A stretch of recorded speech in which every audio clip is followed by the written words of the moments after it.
우리가 참 교회 일에 열심입니다. 우리 교회 성도들은 누구 할 것 없이 다 교회 일에 발벗고 나서고 다 헌신합니다. 참 잘하시죠. 그래서 열심히 있다고 하는 건 귀한 거예요. 이렇게 열심을 갖기도 하는데 어느 때는 어떤 일이 생기면 실망을 하게 돼요. 그 일이 어떤 일이든 간에 내 마음에 실망이 오면 내가 하던 것에 기운이 빠지죠. 우리 맥 빠진다고 그러잖아요. 기운 빠지고 하고 싶지 않고 낙심하게 되고 그것이 점점점 더 커지면, 그리고 그런 일들이 더욱 많아지면 그 마음에 자꾸 무관심하게 됩니다. 내가 그래봤자 내 마음에 상처만 받고 내가 정을 줘봤자 나 혼자만 마음 아파하고 이러면서 마음에 점점 무관심한 것들이 더 커지는 겁니다. 혹간에는 믿음이 사라지고 또 어떤 영적인 침체도 겪기도 하고 그러죠. 오늘 본문에 보면은 예수님의 제자들이 예수님을 만난 다음에, 부활하신 그 예수님을 만난 다음에 갈릴리로 가서 고기를 잡고 있는 모습이 나옵니다. 사람들은 이런 제자들을 향해서 예수님의 제자였던 사람들이 옛날의 직업으로 돌아갔다고 책망을 하죠. 어쩌면 그럴 수 있느냐, 왜 그러느냐라고 책망을 합니다. 근데 성경에 보면 꼭 그런 것만은 아니죠. 분명히 예수님께서 돌아가시기 전에 제자들을 향해서 그랬습니다. 내가 부활한 후에 너희들보다 먼저 갈릴리로 가리라. 그리고 부활하신 다음에 마리아를 만나고 그 마리아에게 부탁을 하죠. 제자들에게 가서 얘기해라. 내가 너희들에게 얘기했던 그대로 내가 거기서 너희를 기다리겠다. 그것을 보면 아마도 제자들이 예수님이 하셨던 그 말씀을 듣고 그것을 기억하고 갈릴리로 먼저 가서 예수님을 기다린 것이 아닌가라는 생각을 하게 됩니다.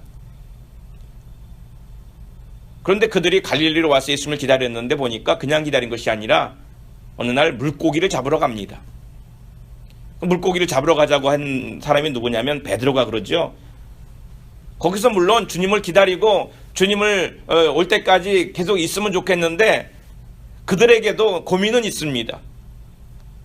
분명히 주님이 부활하셔서 만났고 그걸 확인은 했는데 문제는 그 다음에 어떻게 할 거냐는 거죠.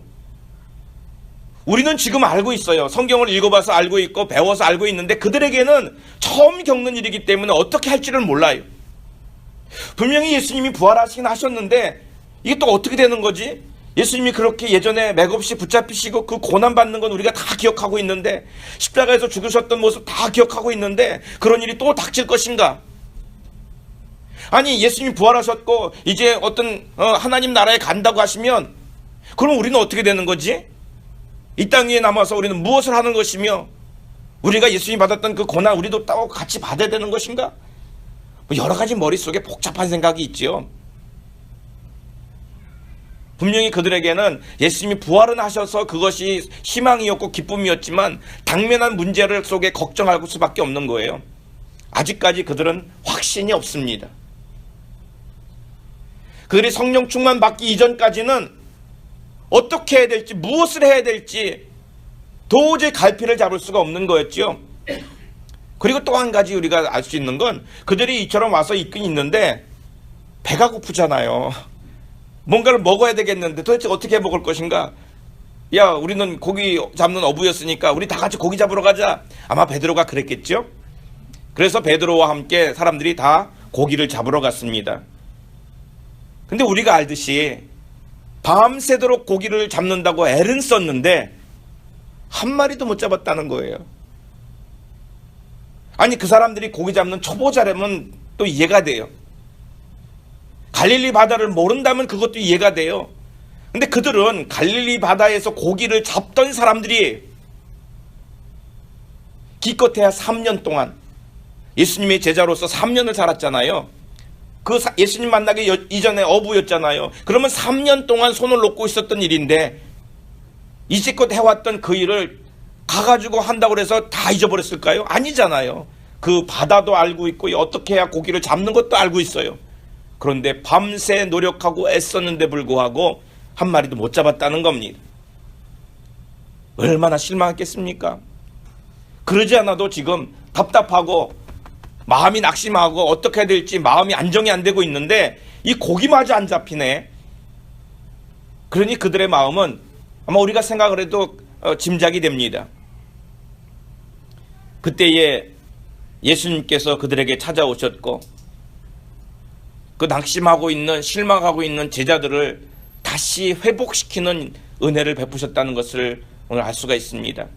오늘 이 말씀을 통해서 어떻게 하면 낙심하고 있을 때 그 마음의 걱정과 염려 때문에 실망하고 있을 때에 이것을 회복시킬 수 있을까?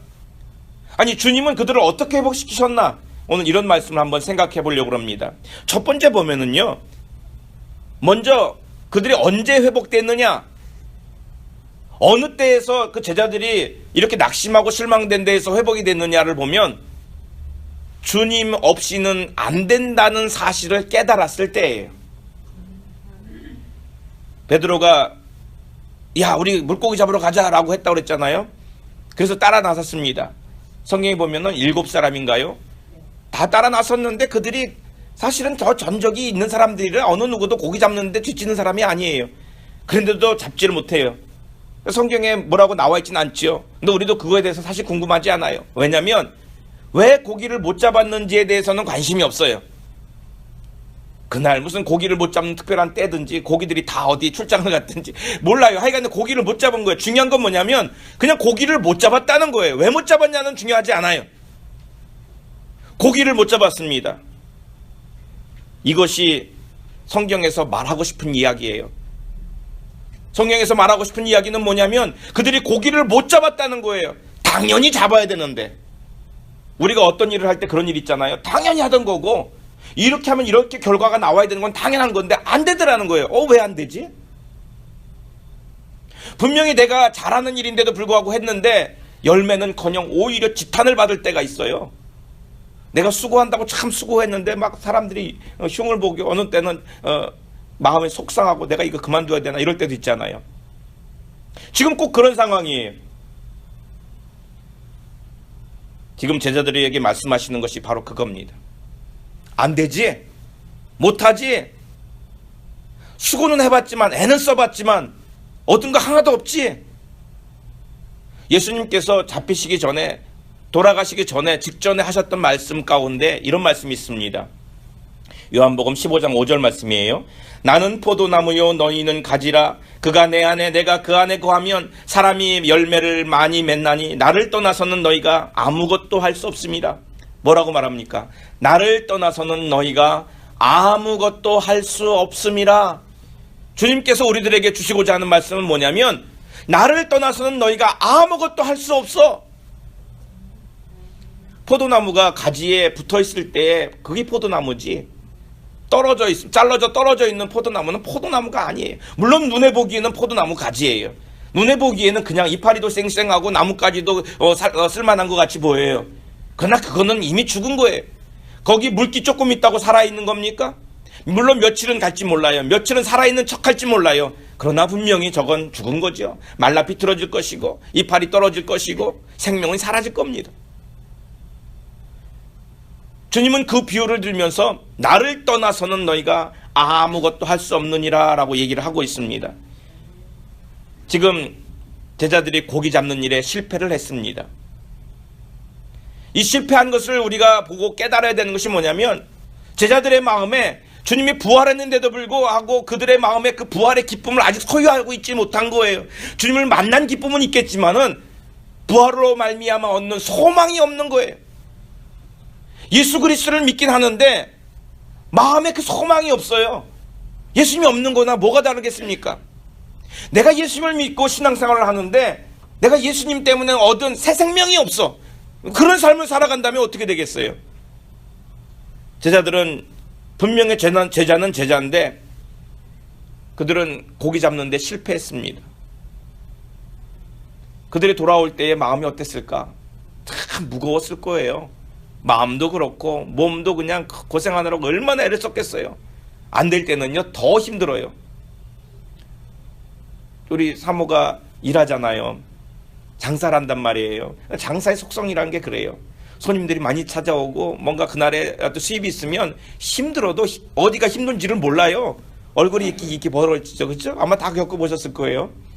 그런데 그러지 않아도 마음도 힘들고 마음도 고달픈데 손님마저 없고 오는 손님은 진상이고 막 그래봐요. 그러면 그 하루가 너무 힘들고 끝나고 집으로 올 때 이 몸은 천근만근 무겁고 안 아팠던 다리도 아프고 그렇죠? 어깨도 아프고 그러잖아요. 제자들이 그랬을 거라고요. 그런데 그 가운데 우리가 깨달아야 된다는 거죠. 제자들은 고기도 안 잡히고 힘들고 어려웠는데 깨달은 것은 없었어요. 단지 그냥 돌아오는 중이에요. 그래서 성경에 뭐라고 말합니까? 고린도후서 12장 10절에 이런 말씀을 하죠. 그러므로 내가 그리스도를 위하여 약한 것들과 능욕과 궁핍과 박해와 곤고를 기뻐하노니 이는 내가 약할 그때의 강함이라 그랬습니다. 우리 아까 찬양했잖아요. 약할 때 강함 되시네. 아멘. 약할 그때의 곧 강함이라. 이 말씀은 바울 사도를 통해서 우리들에게 주신 말씀인데 이게 바로 바울의 약함의 영성이에요. 영성이 언제 강해지느냐? 영성이 언제 가장 좋아지느냐? 우리가 약해질 때라는 거예요. 뭔가 잘 되잖아요. 번창하고 건강하고 가정적으로 화목하고 그러면 영성이 가장 좋을 것 같은데 사실은 그렇지 못해요. 언제 영성이 가장 좋아지느냐? 내가 약해졌을 때예요. 지금 베드로는 이때 가장 좋아졌어야 돼요. 베드로와 그를 비롯한 다른 제자들은 지금 이 돌아오면서 무척 힘들고 어렵고 더 이상 이제는 되는 것도 없네 이러고 돌아올 때 그들의 영성이 가장 좋았어야 돼요. 왜 좋았어야 됩니까? 그때가 주님을 찾았을 때이고 주님을 찾았다면 주님께서 주시는 은혜로 인하여 우리의 영이 다시 회복되었기 때문이에요. 근데 베드로와 제자들은 아직 그러질 못하고 있습니다. 그 해밍웨이라는 사람이 있죠. 그 사람이 쓴 노인과 바다라는 그 소설이 있습니다. 그 내용의 스토리를 보면 그렇습니다. 한 노인이 있는데 그 노인 이름이 산티아고입니다.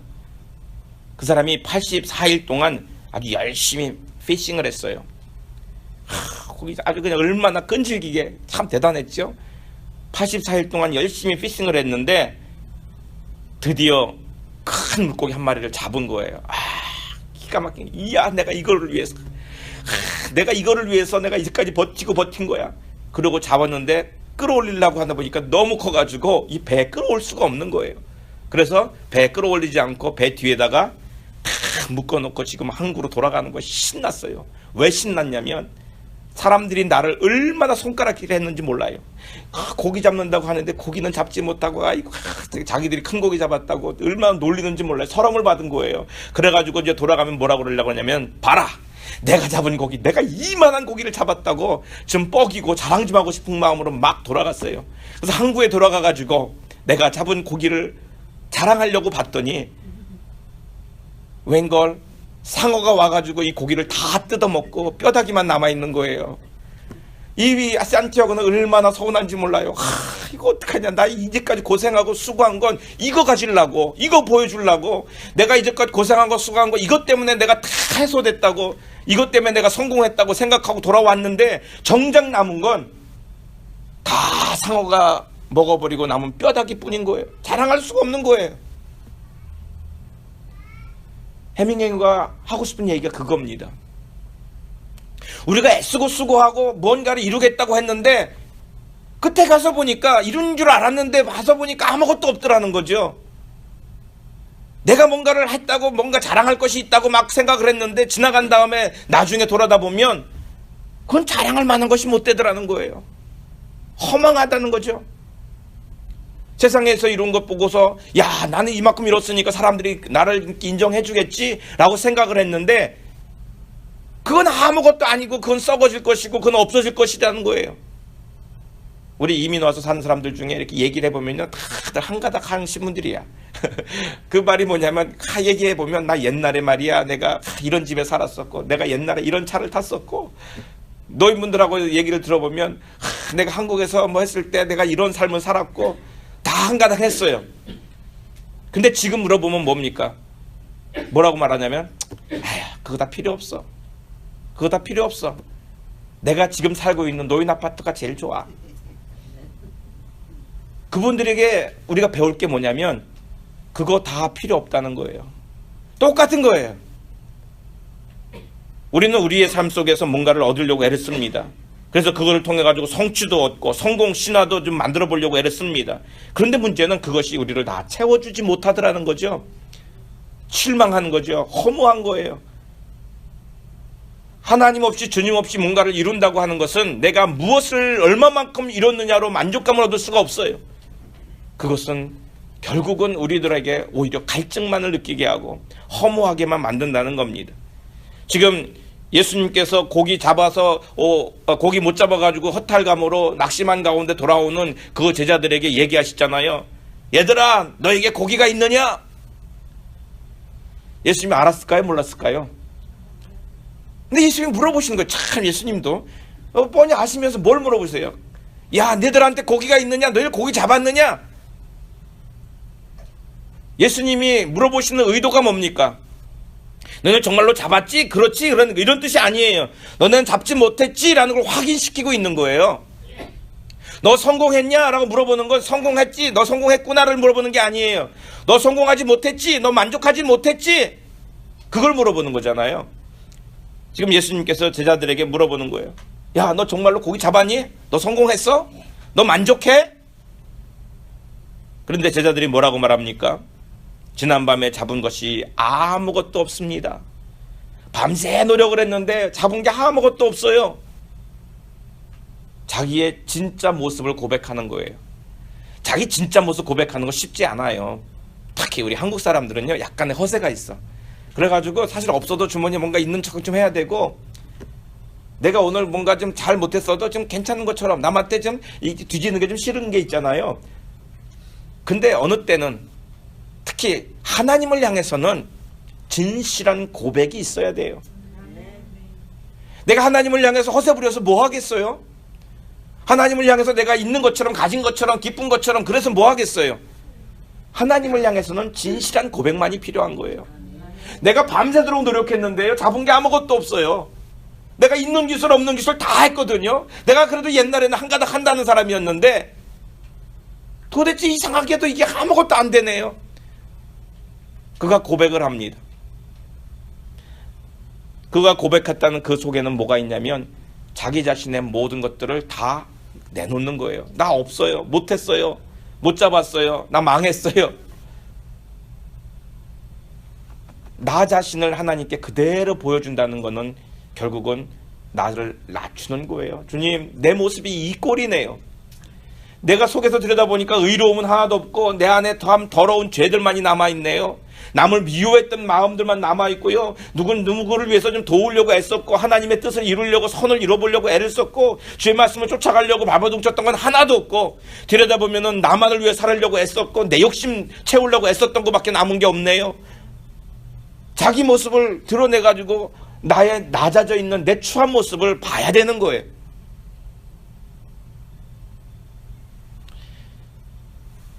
우리는 하나님 앞에 이런 고백을 할 수 있어야 돼요. 주님, 남은 게 아무것도 없어요. 잡은 게 아무것도 없어요, 주님.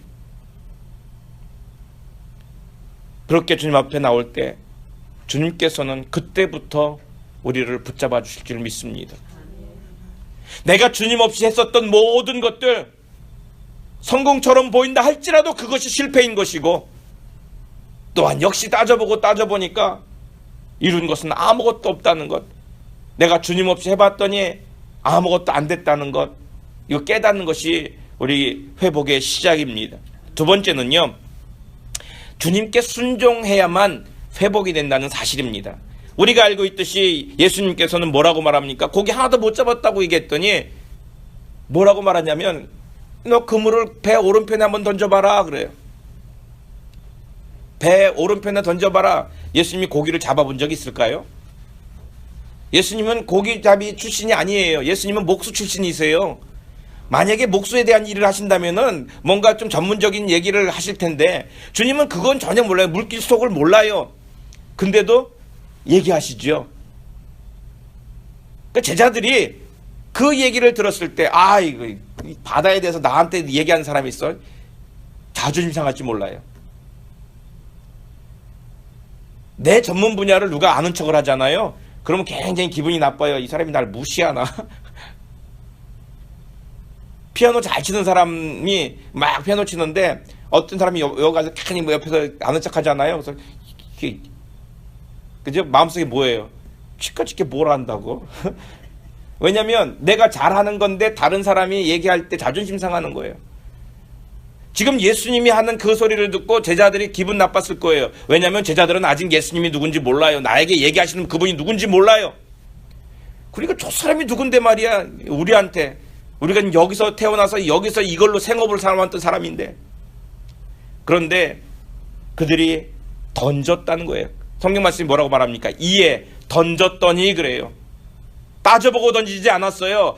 그래 맞았어. 오른쪽인데 몰랐구나. 이게 아니에요. 그냥 이 말씀을 듣고 거기에 순종했다는 거예요. 이게 참 은혜입니다. 아브라함이 믿음의 조상이라고 불리는데 창세기 15장에 보면 아브라함이 믿음으로 의롭다함을 받습니다. 그런데 그 뒤에 가보면 그가 하나님의 말씀에 순종해서 자기의 아들 독자 이삭을 하나님 앞에 제물로 내어놓지요. 이거는 그가 순종하는 모습을 보이는 거예요. 분명히 그는 믿음이 있어요. 이 믿음이라고 하는 것은 그냥 믿음으로만 존재하는 게 아니에요. 믿음은 믿음만 있는 법이 없어요. 믿음이 있다고 하면 그 뒤에는 순종함이 따라오게 돼 있는 거예요. 아브라함은 이해되지 않는 하나님의 말씀에, 이건 세상 모든 사람들에게 물어봐도 그럴만하다고 납득할 만하다고 할 수 있는 그런 얘기가 아니에요. 그런데도 불구하고 그는 자기의 가장 귀한 것, 귀한 아들을 하나님 앞에 드리게 되죠. 그때에 하나님께서 그를 보시면서 인정하시는 게 뭡니까? 너 참 대단하구나. 우리는 믿음이 있다고 말로 얘기합니다. 말로 얘기하는 건 믿음이 아니에요.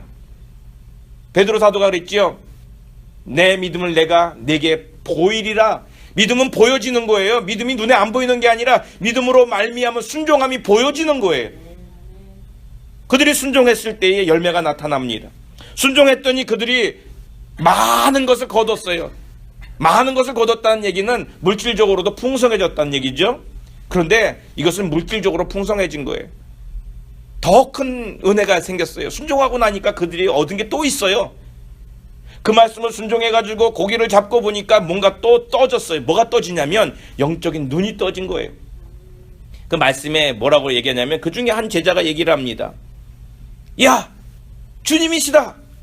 누가 그랬다고 그랬어요? 성경에. 예수께서 사랑하시는 그 제자가 누굴까요? 지금 성경을 쓴 요한이죠. 예수께서 사랑하시는 그 제자가 베드로한테 얘기를 했다고 그랬어요. 베드로한테 베드로 예수님이야, 주님이시야. 그들이 주님의 말씀에 순종함으로 따랐는데 물질적으로 풍성함을 얻은 것뿐만이 아니라 그들의 눈에 주님을 볼 수 있는 눈이 떠지는 거예요. 순종하지 않는 사람은 주님을 볼 수가 없는 거예요. 그래서 믿음은 순종함을 요구합니다. 난 믿음 좋다고 아무리 얘기를 해봤자 그 행함이 없다고 한다면 그 믿음이 의미 없어요. 주님을 만날 수도 없고 주님을 볼 수 있는 눈도 생기지 않지요. 정말로 나의 믿음은 참 믿음인가? 우리 한번 스스로 생각해 볼 수 있기를 바랍니다. 내가 그리스도를 떠나서 무엇인가를 하고 있다고 한다면 우리의 삶 속에 분명히 빈 그물일 거예요. 우리 마음도 공허할 거예요. 주님이 없이 무언가를 했다고 한다면 열매도 없을 뿐만이 아니라 그 마음의 만족함도 느끼지 못합니다. 우리 믿음이라고 하는 것은 순종을 동반한다고 그랬는데 성경상에 나오는 모든 믿음의 사람들이라고 하는 것을 보면 다 말씀에 순종하는 사람들이에요.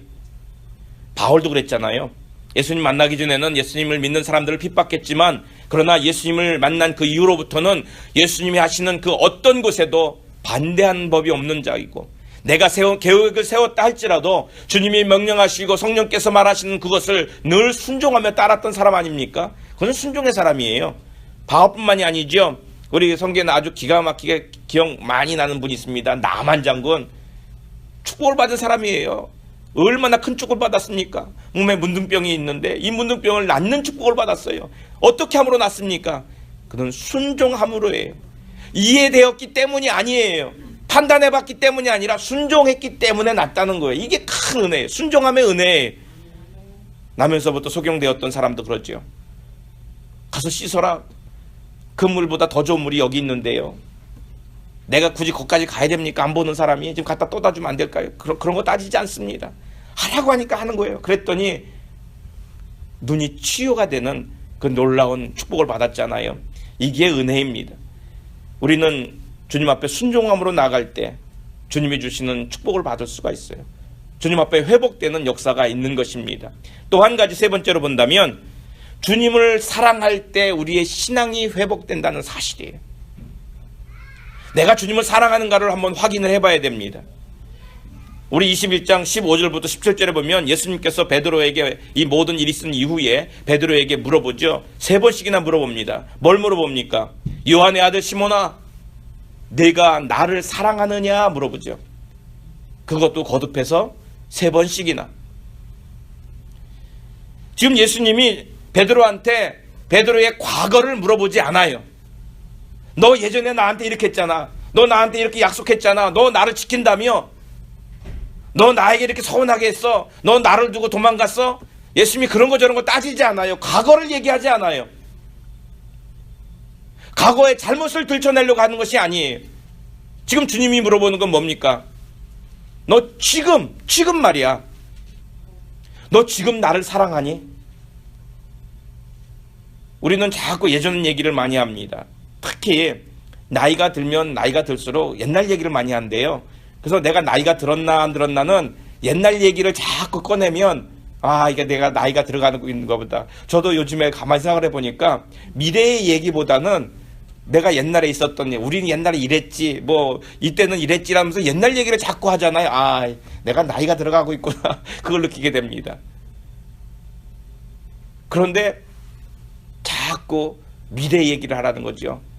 생각이 건강한 사람은 자꾸 미래 얘기를 많이 한답니다. 중요한 건 내가 예전에 어떤 실수를 했느냐, 어떤 실패를 했느냐, 주님 앞에 어떤 죄가 있느냐, 이것을 자꾸 생각할 것이 아니라 지금 어떠냐는 거예요. 지금 너가 나를 사랑하느냐 예수님이 물어봤어요. 너 옛날에 사랑했던 거 정말 진짜였니? 너 옛날에 나한테 그렇게 고백했던 거 너 진짜였니? 한번 생각해보자. 나하고 앉아서 따져보자. 그게 아니라 예수님은 아이의 과거에 대해서는 물어보지도 확인하려고 하지도 않으세요. 중요한 것은 지금 너 어떠냐? 근데 앞에 부를 때 뭐라고 부릅니까? 요한의 아들 시몬아 그랬죠. 예전 같으면 베드로야 그래야 되는데 요한의 아들 시몬아, 이게 무슨 뜻일까요? 왜 하필이면 족보를 꺼내가면서 주님이 이렇게 부르셨을까? 예수님의 제자인 베드로야가 아니라 예수님이 없는, 예수님을 만나기 이전의 그 모습 그대로의 사회 속에 있는, 세상 속에 있는 베드로야, 이거 아닙니까? 너 정말로 날 사랑하니? 본연의 모습, 본연의 이름 속에 물어보는 거예요. 우리 한번 스스로에게 물어봐야 돼요. 내가 정말로 주님을 사랑하는가? 베드로는 대답할 수가 없었습니다. 왜냐하면 예전에 자기는 하나님을 사랑한다고 생각했고 주님을 위하여 목숨도 바치겠다고, 내가 주님을 언제든지 지키겠다고 했던 그런 고백도 했는데 자기가 도망갔던 일을 알거든요. 자기 실패를 알아요. 연약함을 알아요. 그러니까 네 사랑합니다 자신 있게 말을 못하지요. 그러면서 뒤에다 뭐라고 붙입니까? 주님이 아시지요. 주님이 아시지요. 주님이 아시지 않습니까? 네, 주님 사랑합니다. 주님 아시잖아요. 사실은 베드로의 마음속에는 진짜로 주님을 사랑하고 있어요. 사랑하고 있는데 예전에 실수했던 일들이 생각이 나가지고 말은 못하겠지만 생각이 주님을 사랑한다 고백은 하고 싶지만 자신이 없는 거예요. 내가 했던 일 때문에. 근데 주님은 계속해서 그 아프고 대답하기 곤란한 그 베드로에게 자꾸 물어보는 이유가 뭘까요? 중요한 건 한 가지예요. 사랑이 그만큼 중요하다는 거죠. 너 나를 향하여 열심히 있느냐 없느냐, 나를 향하여서 뭔가 할 수 있는 무슨 달란트가 있느냐 없느냐, 이걸 따지지 않아요. 하나님의 일에 가장 중요한 건 사랑이거든요. 내가 하나님을 얼마나 사랑하느냐? 너가 나의 일을 하겠어? 너가 나의 일을 맡아서 감당할 수 있어? 너 할 수 있는 일이 뭔데? 너 자격증이 몇 개인데? 이게 묻는 게 아니에요. 꼭 필요한 것, 그리고 그거 하나면 되거든요. 그게 바로 주님을 향한 사랑이에요. 또 물어보고 또 물어보고 또 물어보는 이유가 정말로 주님을 향한 사랑을 재점검해야 된다는 거죠. 이렇게 주님을 향한 사랑을 고백하면서 그는 그 마음속에 그걸 확신을 갖죠. 아, 그래 주님을 향한 사랑밖에 없는 거구나. 갑자기 무슨 유행가 가사가 생각이 나요. 사랑밖에 난 몰라. 그죠? 베드로에게 받고 싶었던 주님의 대답은 뭐였을까요? 내가 주님 사랑하는 것밖에 아무것도 없습니다. 이 대답을 듣고 싶었던 거죠. 제자들은 주님을 만나고 그들이 다시 회복이 되기 시작을 합니다. 비록 낙심했었고 어려웠었고 실패했었고 자기들의 힘으로 뭔가를 고기도 잡아보겠다 했지만 그 일도 안 되는 거예요. 노력을 안 했겠어요? 얼마나 노력했겠습니까? 근데도 안 됐지요. 근데 그들이 다 안 되는구나, 이제는 이렇게도 안 되는구나 포기했을 때 주님이 오셨고 주님을 만남으로 그들은 다시 회복되기 시작을 합니다. 오늘 드렸던 말씀을 한번 정리해 볼까요? 언제 회복이 됐습니까? 가장 먼저 볼 것은 첫째로는 주님이 없으면 아무것도 안 된다는 사실을 깨닫는 순간이에요. 난 주님 없이 안 됩니다. 주님이 없으면 나는 아무것도 할 수 없습니다. 주님만이 필요합니다라고 고백할 때 그때가 회복의 시작이라는 거죠. 또 하나는 이 상황 가운데 주의 주시는 음성이 있어요.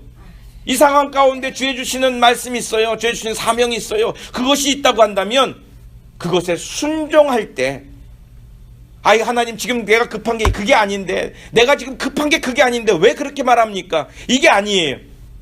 그 어떤 말씀이라 할지라도 우리가 주의 말씀에 순종할 때 우리가 회복된다는 사실입니다. 또 한 가지는 내 안에 있는 주님의 사랑을 한번 다시 확인하시기 바랍니다. 내가 왜 이렇게 실망하고 있지? 왜 낙심하고 있지? 주님을 향한 사랑을 다시 확인하고 이 사랑이 점점 더 커지면, 이 주님을 향한 사랑이 더 뜨거워지면 이제껏 침체되어 있었어도, 이제껏 실망했었어도 이 모든 것들이 다 사라지고 주님을 향한 뜨거운 열정으로 다시 회복될 수 있습니다. 우리도 회복되기를 원합니다. 마음에 낙심하고 마음에 실망했던 것들, 우리가 주님 앞에 우리 힘으로 안 되는군요, 인력으로 안 되는군요, 내가 마음 준다고 되는 것도 아니군요, 주님 없이는 안 됩니다. 주님께로 돌아와 주님만 의지할 수 있는 우리가 될 수 있기를 바랍니다. 주님이 내게 주시는 말씀이라면 그 어떤 말씀에도 순종할 수 있는 믿음을 가질 수 있기를 바랍니다. 내가 주님을 사랑하기 때문에 어떤 것도 감수할 수 있을 뿐만 아니라 주님을 향한 사랑으로 인해서 그 모든 것들을 내가 수고할 수도, 감당할 수도, 견딜 수도, 이길 수도 있습니다 라는 그런 고백을 드릴 수 있기를 바랍니다. 우리 이 시간 함께 기도합니다. 기도할 때에 주님, 우리의 심령 가운데 함께 오시고 찾아오시고 그로 인하여서